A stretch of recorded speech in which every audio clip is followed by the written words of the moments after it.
Cadê? Pode começar? Já está todo mundo aí?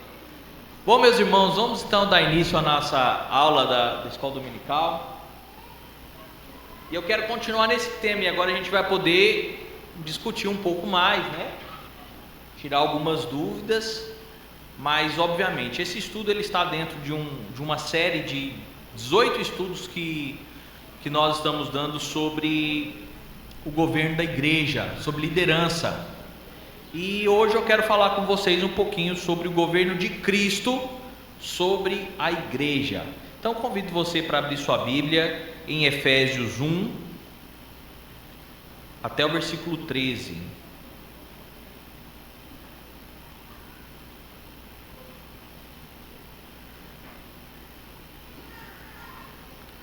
Nosso horário aqui é até meio-dia. Pronto. Da última vez nós quase fomos para janta, né, meu irmão? Hoje eu não vou não, prometo.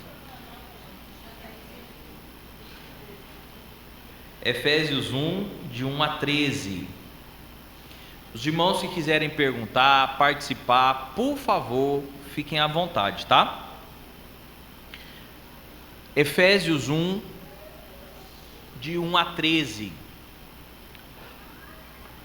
Crianças encontraram? Paulo, apóstolo de Cristo Jesus, por vontade de Deus, aos santos que vivem em Éfeso e fiéis em Cristo Jesus, graça a vós outros e paz da parte de Deus nosso Pai e do Senhor Jesus Cristo. Bendito o Deus e Pai nosso Senhor Jesus Cristo, que nos tem abençoado com toda a sorte de bênção espiritual nas regiões celestiais em Cristo, assim como nos escolheu nele antes da fundação do mundo, para sermos santos e irrepreensíveis perante ele, e em amor nos predestinou para ele, para a adoção de filhos, por meio de Jesus Cristo, segundo o beneplácito da sua vontade, para louvor da glória de sua graça, que ele nos concedeu gratuitamente no amado, no qual temos a redenção pelo seu sangue, a remissão dos pecados segundo a riqueza da sua graça, que Deus derramou abundantemente sobre nós em toda a sabedoria e prudência, desvendando-nos o mistério da sua vontade, segundo o beneplácito que propusera em Cristo, de fazer convergir nele, na dispensação da plenitude dos tempos, todas as coisas, tanto as do céu como as da terra. Nele digo, no qual fomos também feito herança, predestinados, segundo o propósito daquele que faz todas as coisas conforme o conselho da sua vontade, a fim de sermos para louvor de sua glória, nós, os que de antemão esperamos em Cristo, em quem também vós, depois de ouvirdes a palavra da verdade, o evangelho da vossa salvação, tendo nele também crido, fostes selados com o Santo Espírito da promessa, o qual é o penhor da nossa herança até o resgate da sua propriedade, em louvor da sua glória. Amém. Vamos orar mais uma vez? Senhor, guarde-nos do nosso próprio coração, guarde-nos da soberba, guarde-nos, ó Deus, de qualquer coisa que não venha de Ti. Perdoe os nossos pecados e abra o nosso entendimento para essa aula agora, em nome de Jesus. Amém. Não é novidade, né? Nós temos aqui o subtítulo Liderança Divina versus a liderança humana. Não é difícil, meus irmãos, nós nos depararmos com situações onde a liderança, isso acontece de forma mais proeminente em igrejas com sistema de governo episcopal, onde então a liderança da igreja, a igreja ela é regida, ela é dirigida pela vontade pessoal do líder. Isso pode dar certo? Pode. Tem chance de dar errado? Demais. Porque o nosso coração é enganoso. Porque nosso coração é corrupto. Então nós devemos extirpar e fugir de qualquer tipo de chance de desagradarmos ao Senhor. quem governa a igreja, quem está acima de todas as coisas, é Cristo.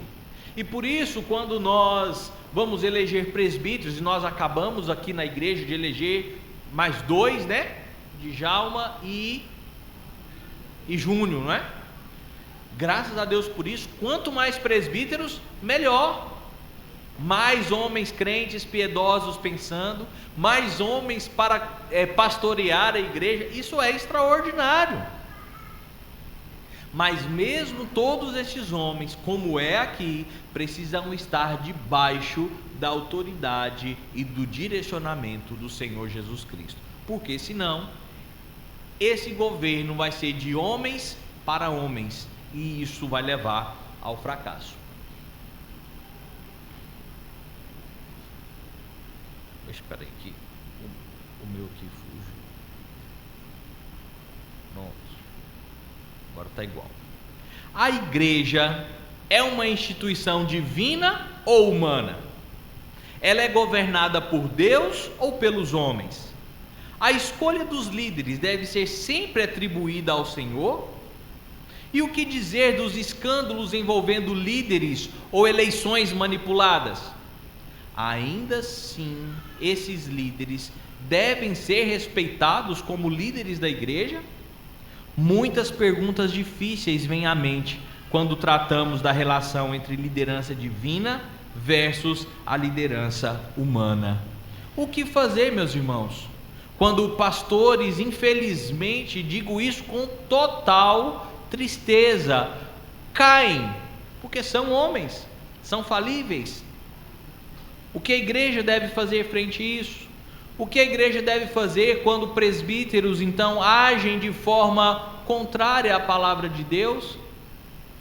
E aqui nós temos uma linha muito tênue entre rebeldia e buscar santidade, uma vida de piedade. Nós sabemos que, principalmente no nosso sistema presbiteriano, nós temos toda a facilidade e acesso a todas as esferas e instâncias da igreja. Se eu tenho uma dificuldade, nós partimos de qual princípio? Qual é o texto bíblico que nos rege para uma situação de problema dentro da igreja? Um pirulito para quem lembrar.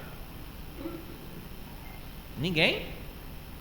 Vou afunilar Mateus 18, irmãos, que nos regem quando lidar com um problema. O pastor está agindo de forma equivocada, todo membro tem acesso, livre acesso, para chegar no pastor e dizer: pastor, vamos sentar aqui, isso não está bem, ou eu acho que não está bem, o senhor pode me ajudar a entender?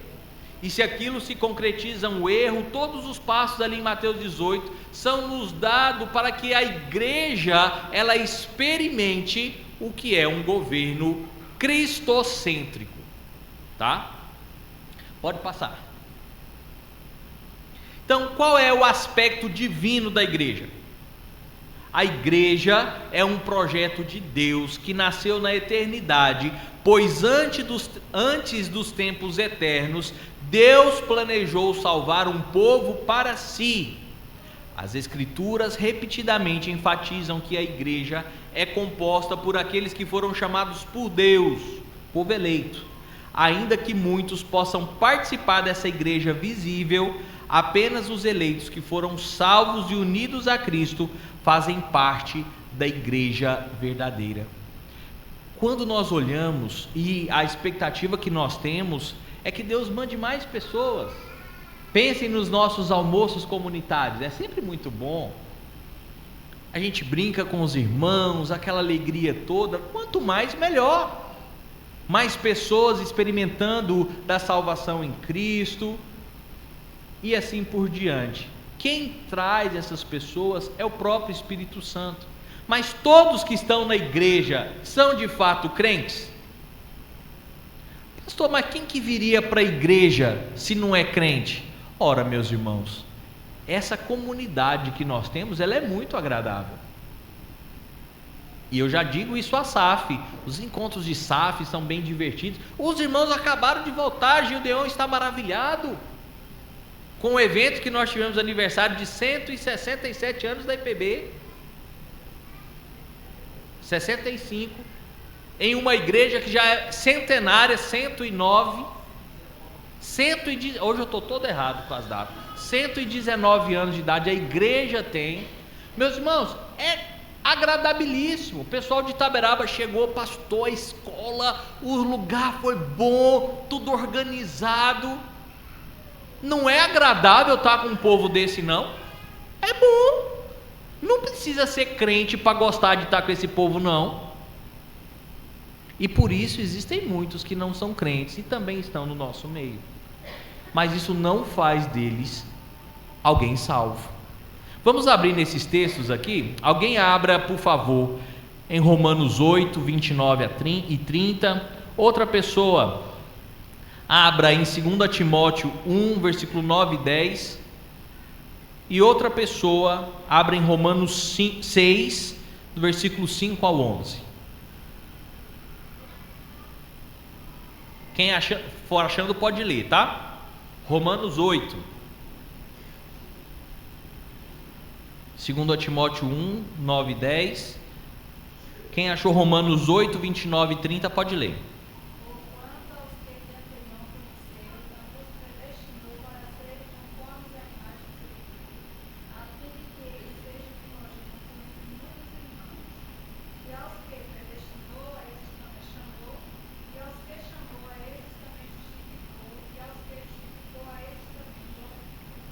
Amém. Eu sou suspeito para falar da carta aos Romanos, é uma das minhas prediletas. Só esses 2 versículos aqui dá uma série de sermões, mas observem que o Senhor Jesus Cristo, aquele que a gente acabou de falar aqui, o sumo sacerdote, ele foi feito primogênito sobre quem? Sobre a humanidade? Sobre muitos. E isso nos remete à ideia de que é um número contado, um número separado de pessoas que desde a eternidade o Senhor já havia separado para serem o quê? Igreja, para serem povo dele. Nós fomos chamados para ser igreja, que igreja de Ipirá, na eternidade, antes de criar todas as coisas. É o propósito de Deus, é uma instituição criada por Deus para a glória dele. 2 Timóteo 1, 9 e 10.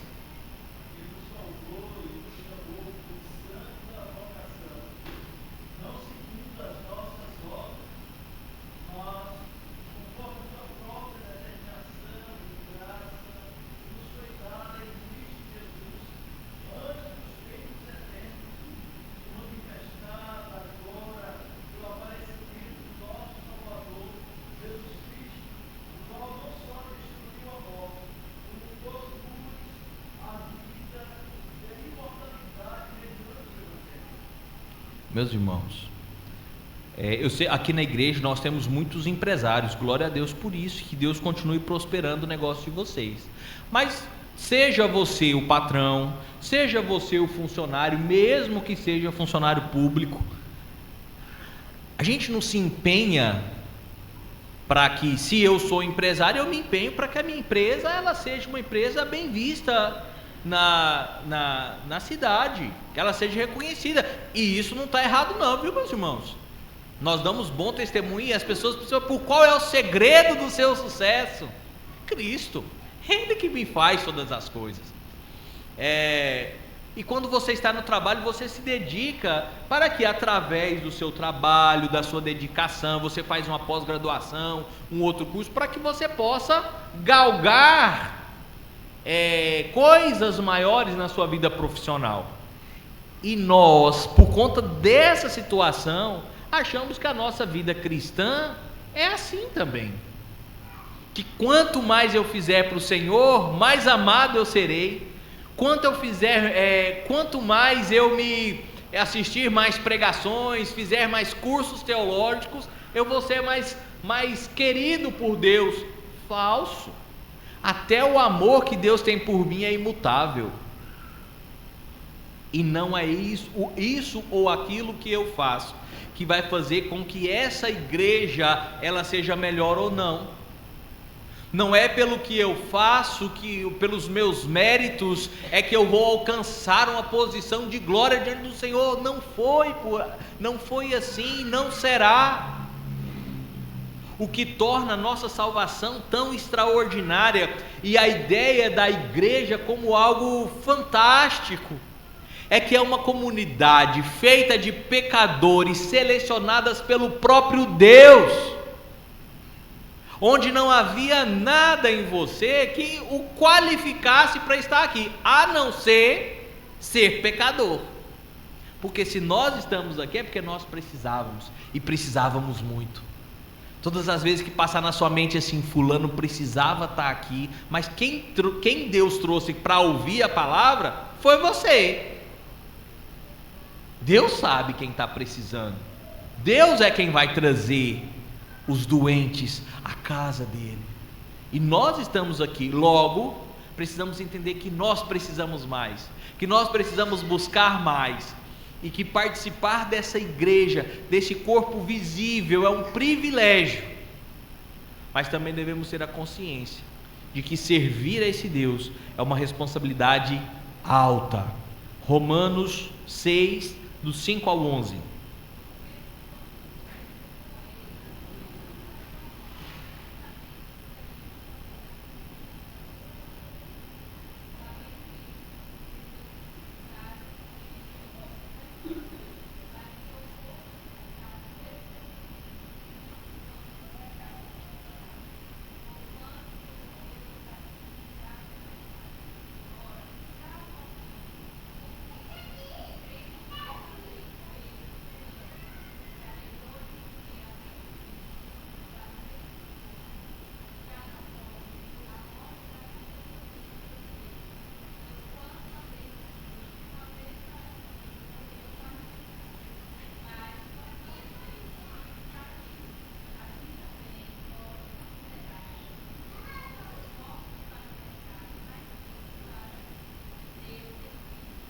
Amém.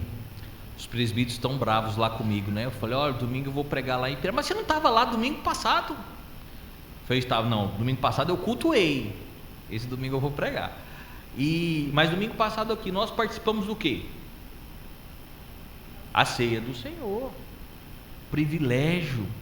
Meus irmãos, todas as vezes que nós pensarmos na Santa Ceia e olharmos para Romanos 6, nós precisamos lembrar que aquele momento em que Cristo padece na cruz é sinônimo de que o nosso pecado, o velho homem, aquilo que nos escravizava, morreu. Aquilo não nos pertence mais.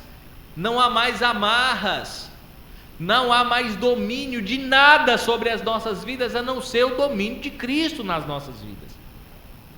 E aí então, quando o meu velho homem morre ali, a verdadeira igreja nasce.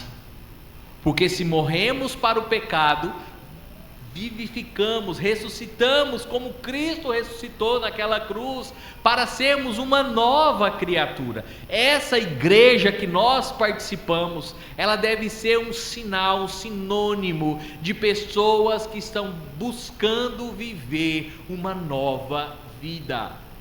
O reverendo Everton Tokachik, ele postou nas suas redes sociais alguns dias atrás e eu concordo com ele quando ele diz que as portas da igreja, elas não são barradas a ninguém, a qualquer pessoa. Essa casa é do Senhor, é para que pecadores venham ouvir. As nossas portas precisam sim, parece estranho eu dizer, mas as nossas portas precisam estar abertas para ladrões, bandidos, estupradores, políticos corruptos, homossexuais, ateus. Pastor, mas o que é isso? O senhor está dizendo que ela deve estar aberta para que essas pessoas possam ter os seus pecados mortificados em Cristo, para que elas possam ouvir e deixarem de ser estupradores, ladrões, corruptos, até mesmo deixarem a homossexualidade. que é um pecado como qualquer outro pecado, com as suas gravidades, como a própria Bíblia diz.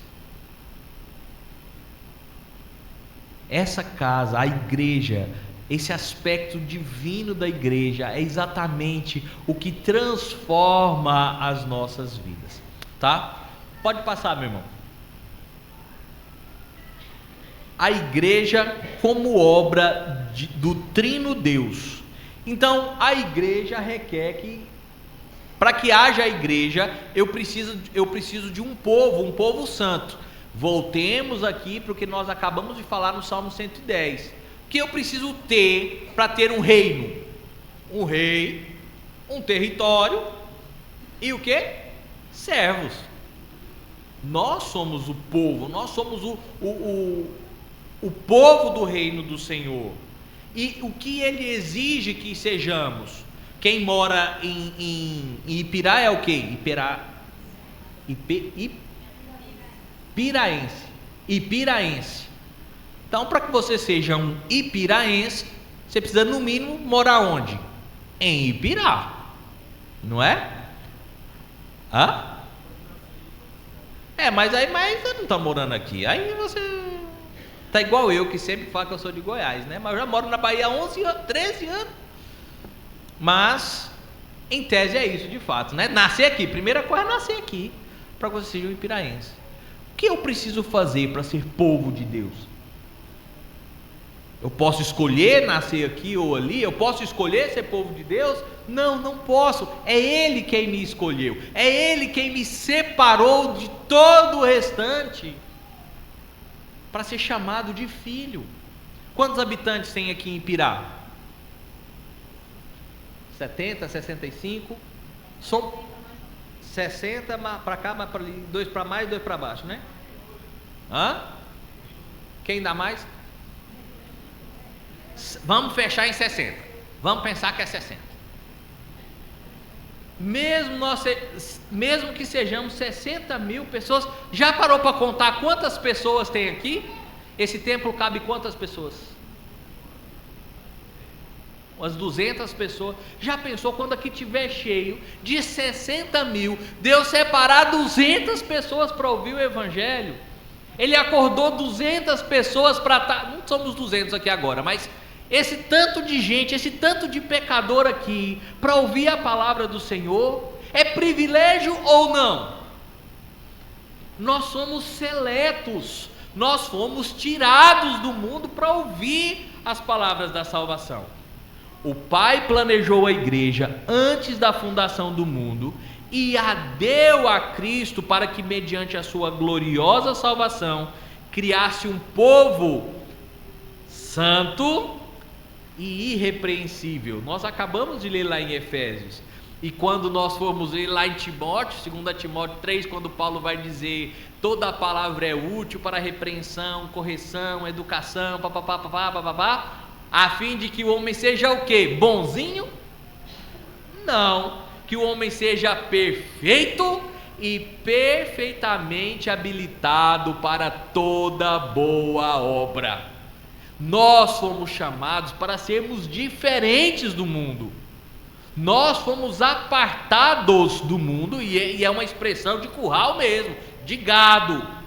Nós fomos apartados, separados, para que nós não nos contaminássemos e para que nós tivéssemos uma ração especial, diferenciada do restante do mundo. Tá?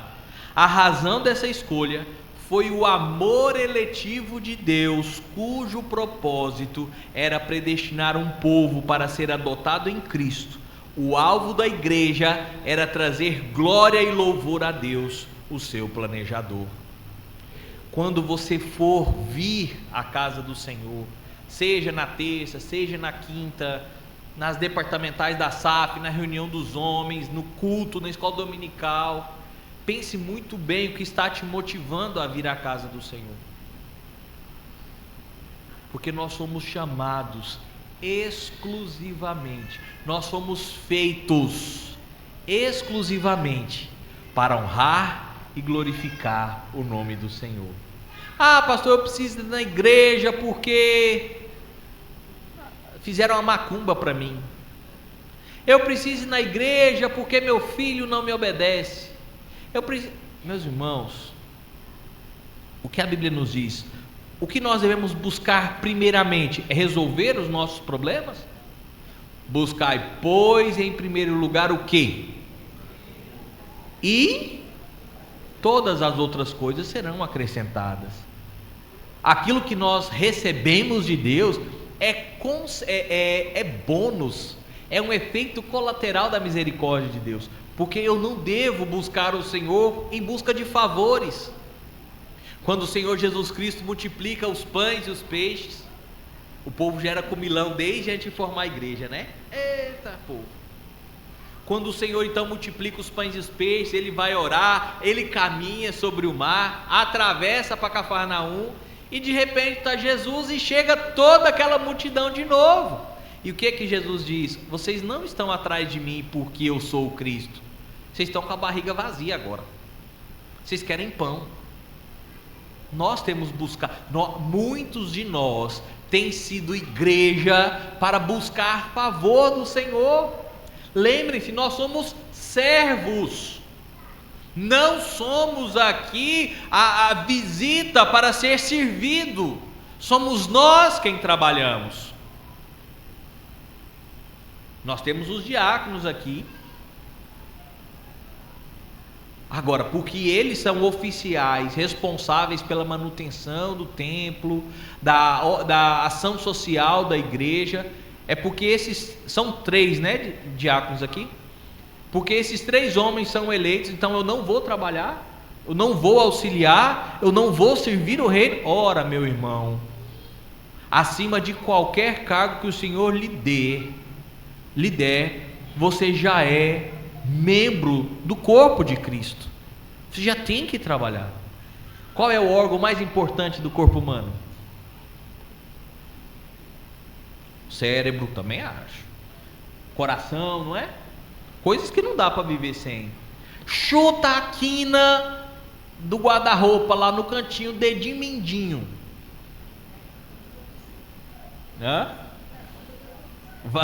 Gente, é uma dor terrível. Todo mundo já chutou o cantinho, o mindinho. O que eu quero dizer com isso? O mindinho é importante para o corpo. Ele está ali com um propósito. Só quando eu tirei a minha vesícula que eu fui saber que a bichinha era importante. Todos que estão na igreja foram colocados aqui com o propósito de glorificar o nome do Senhor. Ninguém está aqui a passeio, tá? Ninguém. Pode passar.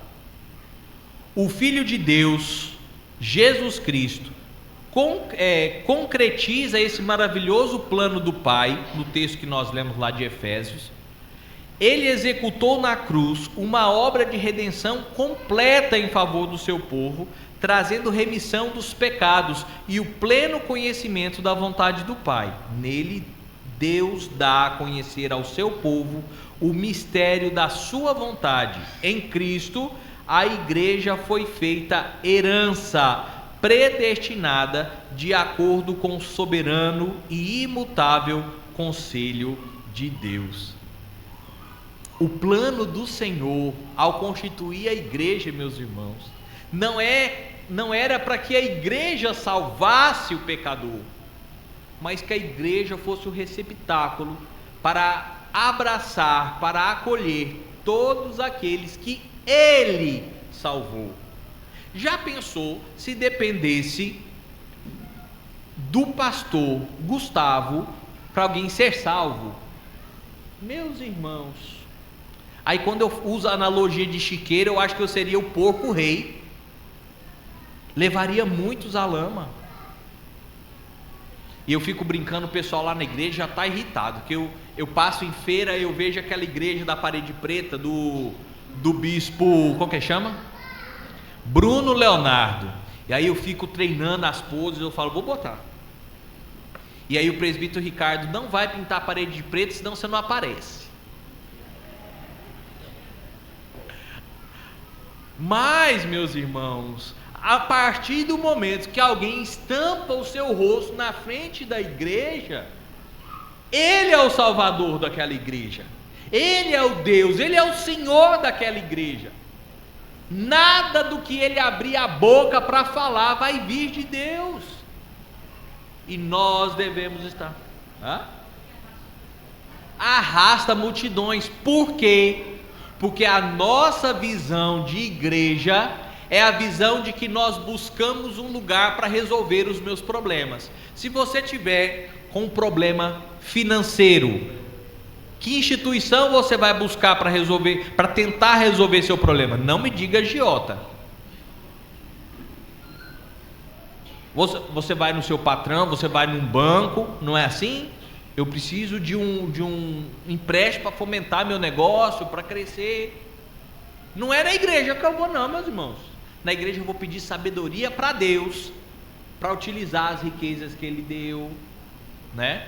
Agora o povo não, vem porque quer, vai dar o presbítero Gideon vai dar o carro novo dele, para que o Senhor dê uma Hilux no próximo ano. Vou mandar de Hilux, presbítero, receba. Brincando, gente. Mas muitas dessas pessoas, eu lembro, a minha prima, que era testemunha de Jeová, ela foi expulsa porque ela engravidou, né, aquele processo louco deles lá, e de repente ela conseguiu comprar uma casinha, pois ela não deu a casa para a Igreja Universal. Meu tio mandou ela para o hospital com a surra. Meus irmãos, essa barganha que o homem busca, ela é demoníaca, é um engodo de Satanás, porque não tem como, meus irmãos, não tem como eu chegar vamos pensar num grande empresário aí do Brasil, quem aí, eu nem lembro mais, eu estou tão alheio. Elon Musk, obrigado, irmã. Vou chegar para Elon Musk e dizer assim: olha, eu vim aqui propor um negócio extraordinário para você. O que você vê? Eu vim te vender uma bicicleta elétrica. Ora, meus irmãos, o que é que eu posso oferecer para Deus para barganhar com Ele? Ele entra em aliança conosco e quem sai ganhando é só eu. E glória a Deus por isso. Pode passar mais um. O Espírito Santo aplica a salvação nesses eleitos. Também vimos aqui no texto de Efésios. A obra do Espírito Santo era salvar tanto judeus como gentios, mediante a pregação, selando-os e sendo o seu penhor, ou seja, a sua garantia. O Espírito Santo é chamado de Espírito da promessa, porque foi prometido por Deus ao seu povo e dado no dia de Pentecostes para guiar a igreja, para direcionar a igreja. Vamos ler uns textos aqui. Jeremias, eu acho que está errado aqui, mas tenta aí, vê se eu não botei errado. Jeremias 31, 34. Outra pessoa, Ezequiel 36, 26 e 27. O de Atos a gente não vai ler agora não.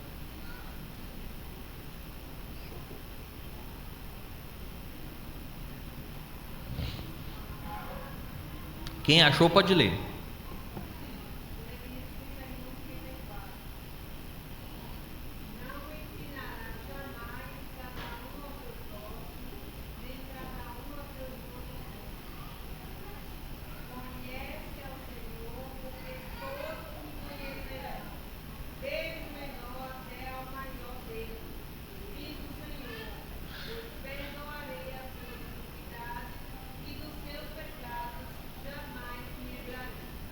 Meus irmãos, o princípio da igreja, o cerne da igreja, e é por isso que nós temos o ministro da palavra, que é o pastor, e nós temos os presbíteros. Não é que o presbítero é um fiscal, não é essa a ideia. A gente que às vezes associa o pastor como sendo um prefeito e os presbíteros como sendo os vereadores. Não, não é essa a ideia. O conselho pastoreia a igreja juntos, cada um com as suas atribuições. Mas o motivo pelo qual no caso aqui de Ipirá, sermos 6 pessoas no conselho, é para que diminua o erro de que ninguém cresça, a não ser a pregação da palavra, tá? E é esse o contexto que Jeremias está falando. Ezequiel 36.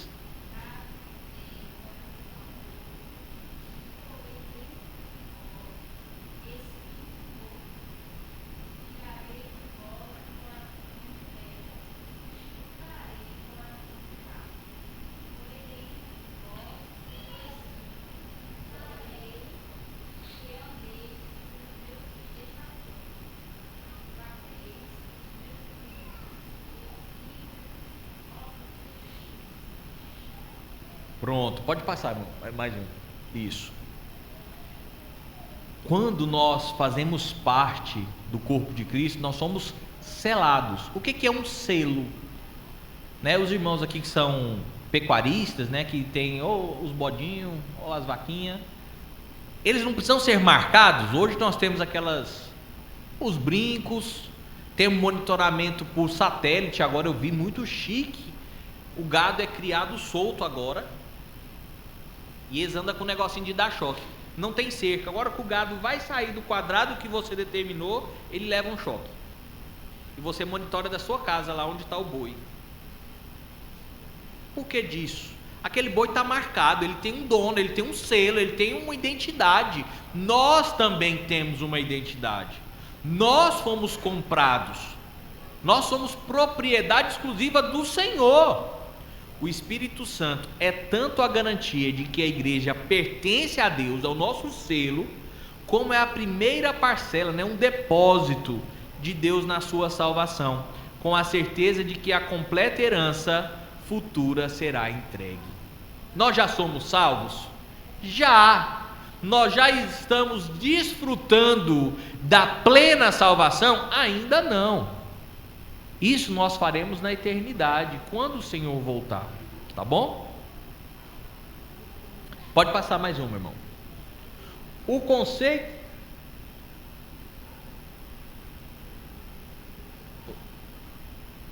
Aí, pode ir o próximo.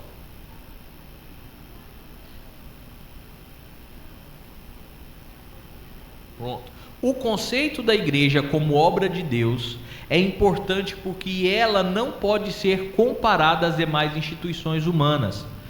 Deus a planejou, a salvou e a sustenta. Ela foi separada do mundo para servir a Deus. Portanto, os líderes de uma igreja são meros instrumentos dele e devem ter um imenso senso de temor e responsabilidade ao tratarem assuntos referentes à igreja de Deus. Os descuidados prestarão contas ao Senhor. Infelizmente, eu já vivenciei casos de que queriam comparar a igreja a uma instituição pública, ou comparar a igreja a uma empresa. E já vou mostrar qual o problema disso. Mas antes disso, vamos ler esses 2 textos também. Deixa eu ver meu tempo. 1 Pedro 2, 9 e 10 e Hebreus 13, 17. Quem achar pode ler, por favor.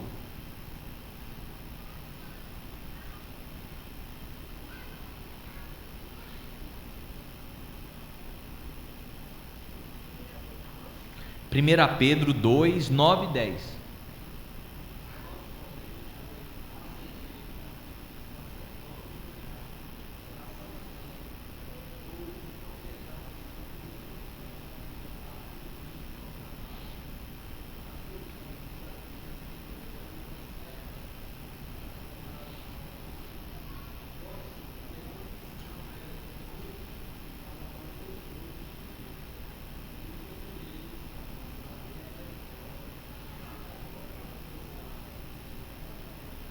Pronto.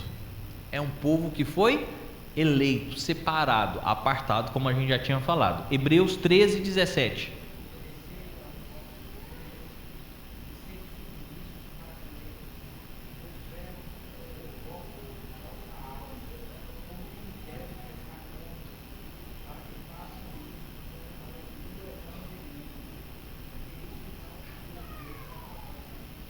Meus irmãos, lembra daquele texto lá de Efésios 6, quando vai dizer assim: esposas, sede submissas ao vosso marido.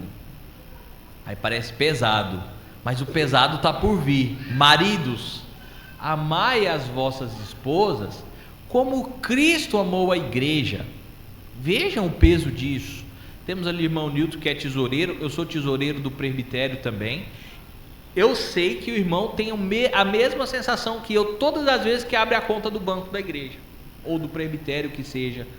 Aquele dinheiro não é meu, aquele dinheiro é do Senhor e deve ser aplicado, utilizado para o trabalho. Cada centavo, cada prestação de conta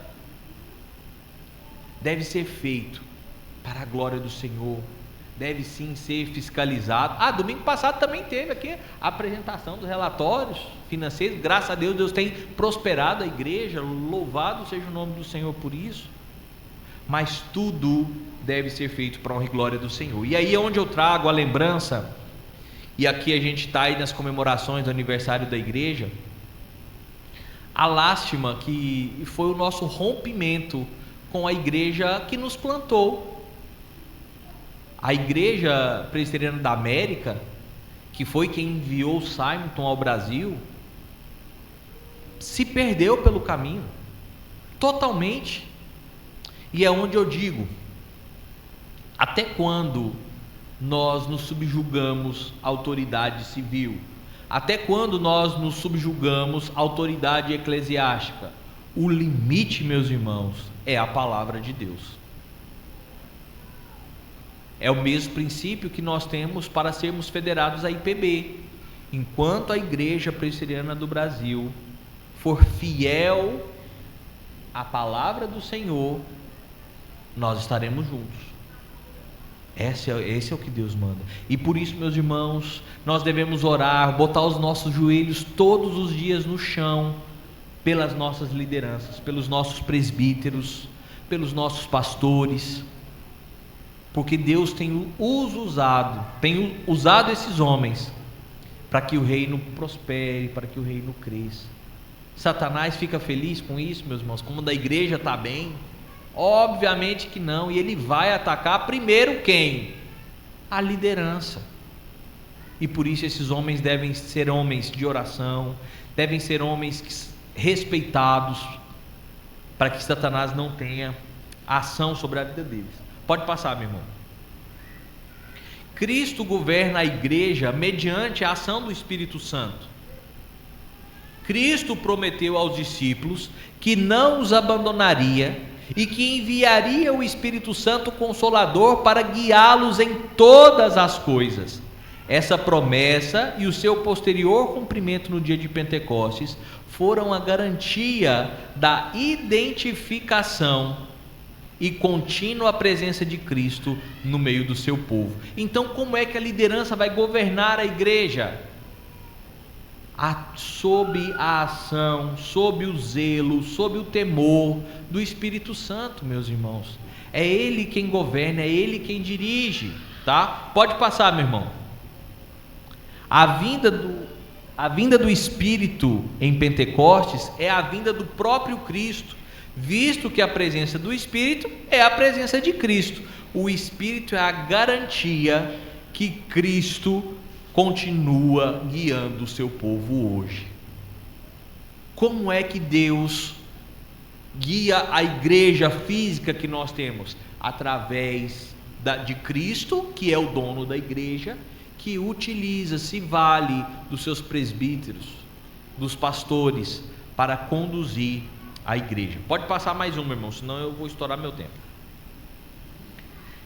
O Espírito concede poder à igreja para testemunhar o Evangelho, batiza, ou seja, salva os pecadores, resgatando-os do diabo e do mundo, habita nos crentes, santificando-os na sua luta contra o pecado, guia a igreja no processo de escolha dos seus líderes, inspira as escrituras para o bem da igreja e concede dons espirituais para o seu aperfeiçoamento. O que está dizendo aqui sobre isso? A forma como Deus age sobre a igreja por intermédio do Espírito Santo é exatamente trazer esses pecadores. Se vocês quiserem anotar os textos, eu não vou ter tempo de ler todos os textos agora, tá? Mas aqui são provas de que a igreja ela serve para resgatar pecadores. Então a igreja não é para quem já está santo, não é para quem é o bonzão. A igreja é para doentes. Alguém que está em plena saúde vai fazer o que no hospital? Se ele não tiver nada e estiver no hospital, ele está doente da mente. Ele vai estar doente do mesmo jeito. Quem vem à igreja é porque está com sua alma carecendo de cura do Senhor, carecendo de bálsamo do Espírito Santo, tá? Então, salva, resgata os pecadores desse mundo, habita nos crentes, santificando contra a luta santificando-os na luta contra o pecado. E eu falei há pouco, meus irmãos, sobre homossexualidade, por exemplo. Acho que não pode falar homossexualidade, né? É homossexualismo.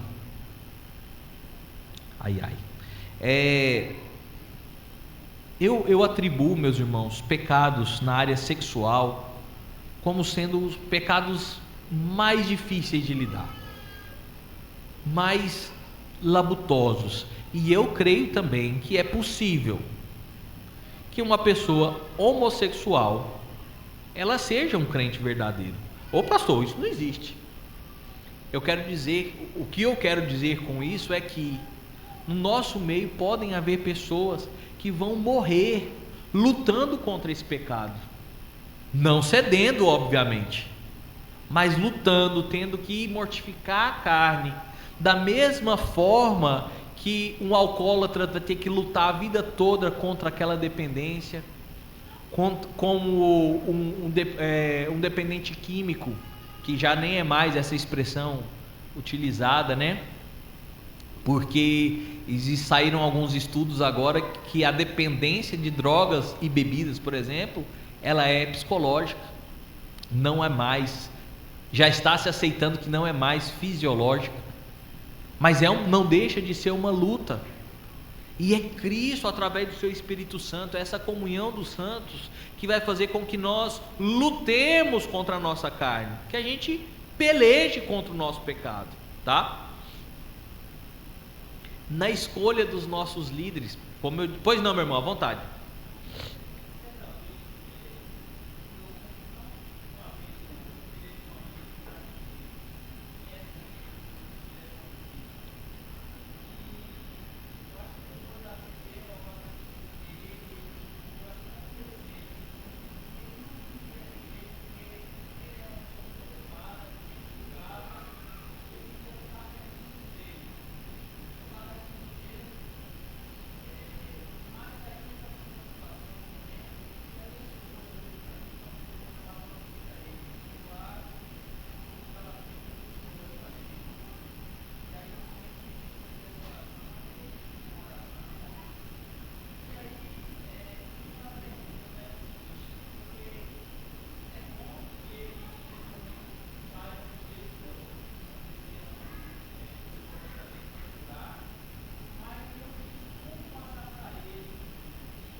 Pronto.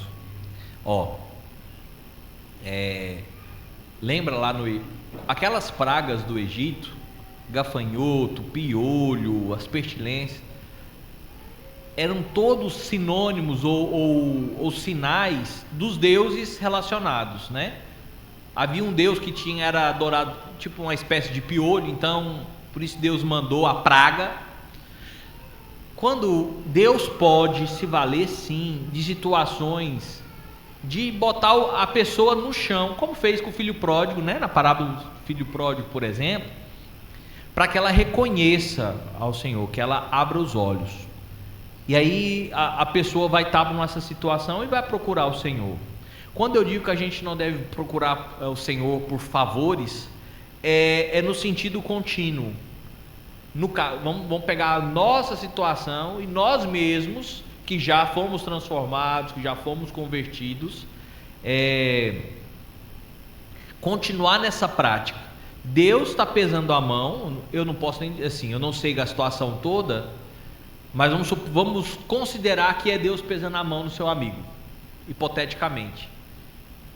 Qual que é a nossa oração? Senhor, qual o propósito do Senhor estar pesando a mão na vida desse homem que era tão ocupado e agora está pedindo arrego, está pedindo o socorro de Deus?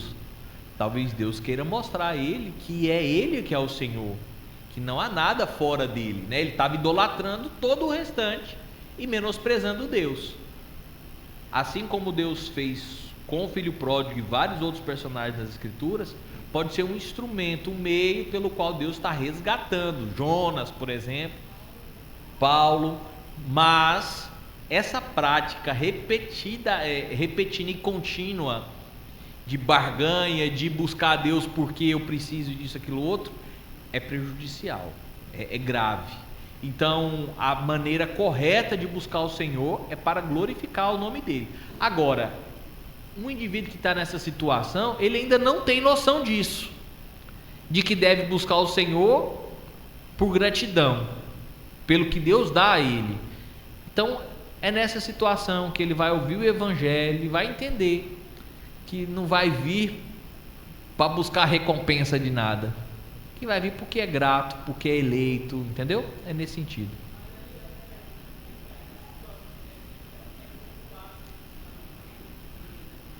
O que você pode passar para ele é dizer assim: você já parou, já se perguntou por que você está passando por essa situação? Já parou para pensar que você está pedindo aqui para que Deus te tire dessa situação e ontem você estava sem tempo de buscar o Senhor? Será que o Senhor não está querendo te mostrar que Ele é a primazia da sua vida? Então, nessa situação, pode ser uma oportunidade de você mostrar para Ele. Agora, o correto, meu querido amigo, é que você busque ao Senhor. Não para que você seja só curado, mas para que você reconheça que Ele é o Senhor da sua vida, o Senhor de todas as coisas. Nesse sentido, eu não sei se eu consegui lhe responder. É nesse sentido, tá bom? Pois não.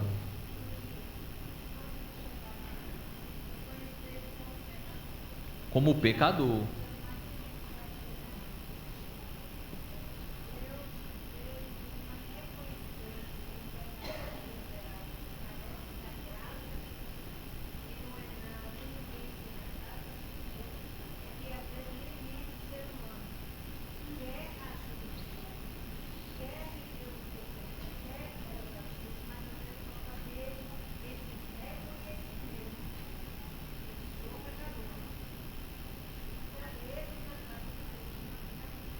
Olha, eu não lembro onde foi isso, mas me contaram assim, eu conheço a pessoa, só não lembro quem foi.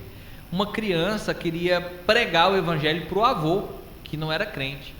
E a criança ouviu na escola dominical exatamente isso que a irmã está falando, que todos pecaram e carecem da glória de Deus. E foi almoçar na casa do vô. Vô, o senhor é um pecador. O vô, que era ímpio, disse: eu não, eu sou um homem bom. Aí o menino: tu vai para o inferno, vô. Então, reconhecer o pecado é algo grave, é difícil. Qual foi o pecado de Adão? Primeiro, assim, a essência do pecado de Adão: ele quis usurpar a autoridade, o poder de Deus. Ele quis ser como Deus. Então, o homem ainda segue nessa mesma pegada. Quando nós não queremos nos render ao Senhor, é porque eu estou querendo ser como Deus. Eu estou querendo ter poder, o poder de Deus, né? Então, a igreja, dentro desse aspecto, ela vai nos ajudar a sermos resgatados, a lutar contra o pecado, a ter discernimento, como Paulo escreve lá em Tito, vai falar sobre as qualidades dos nossos presbíteros, por exemplo, de como eleger presbíteros e pastores. É o Espírito Santo que nos direciona a isso, né? E tudo isso em prol do aperfeiçoamento da igreja. Aí eu pergunto, eu não vou aqui discutir política, eu não sei qual é a sua a sua orientação política, eu espero que de direita, mas enfim. Mas eu também não sei se você está gostando do governo, também não é o caso, eu não estou. Mas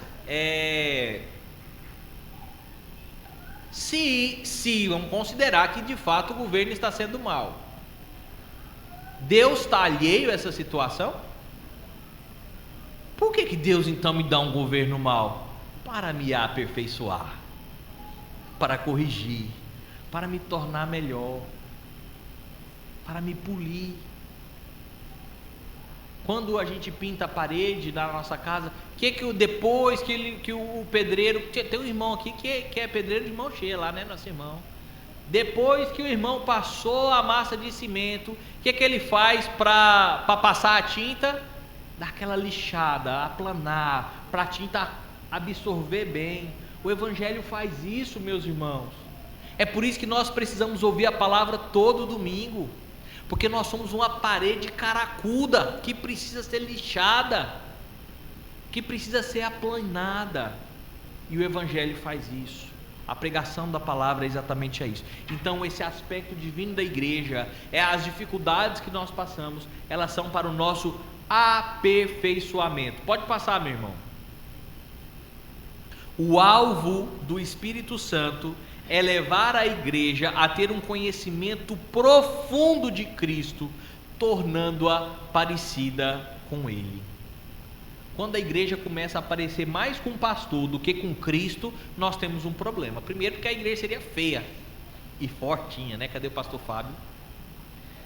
Alguém abra, por favor, em 2 Coríntios 3:18. Ele deve estar vendo. Ele está na estrada já a hora dessa. 2 Coríntios 3:18.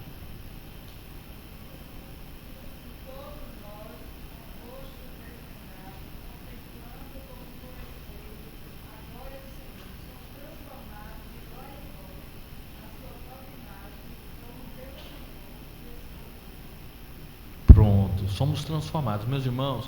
E a mesma exortação, e hoje me deixaram pregar, a mesma exortação que eu estou dando lá em Itaberaba, eu vou dar aos irmãos hoje. Se o seu filho não ver o seu amor, a sua dedicação, a sua transformação, o seu testemunho acerca da igreja que o Senhor confiou, ele não vai querer estar aqui amanhã. Se ele não vê prazer nos pais de glorificar a Deus, se não for a graça, a misericórdia de Deus, ele também não terá, meus irmãos. Então isso cabe a nós, sermos profundamente conhecedores de Cristo. Pode passar, meu irmão, e já caminhando para o fim, nós também temos um aspecto humano da igreja. E qual é essa característica? É uma comunidade de quê? Pecadores. A igreja não é um museu de santos, mas é um hospital de pecadores. A igreja não é para estar cheia de gente com saudosismo. E quando eu digo, eu sou super saudosista, mas não é no sentido pejorativo ou negativo da coisa.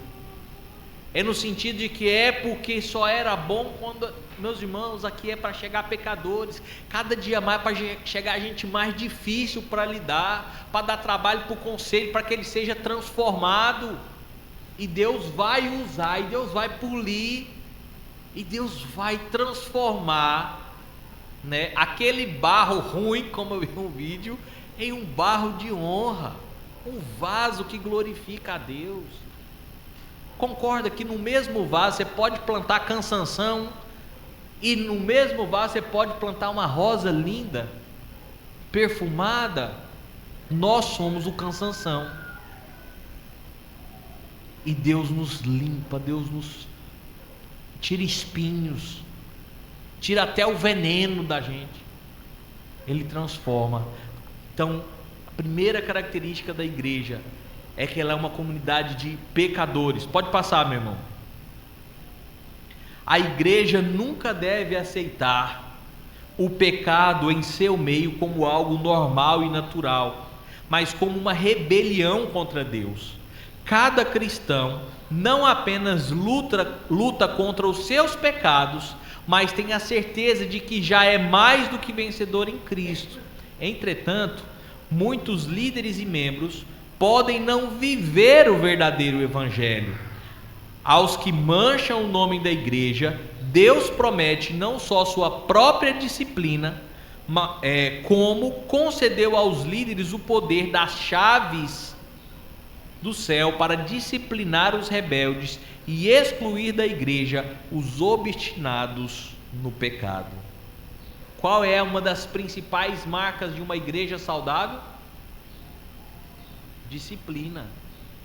Tem disciplina na sua casa? Cadê as crianças? Quem já foi disciplinado em casa? Levante a mão. Eu já fui.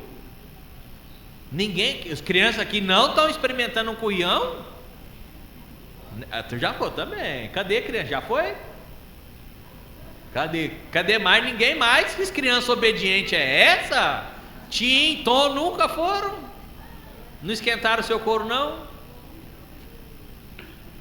Muito bem.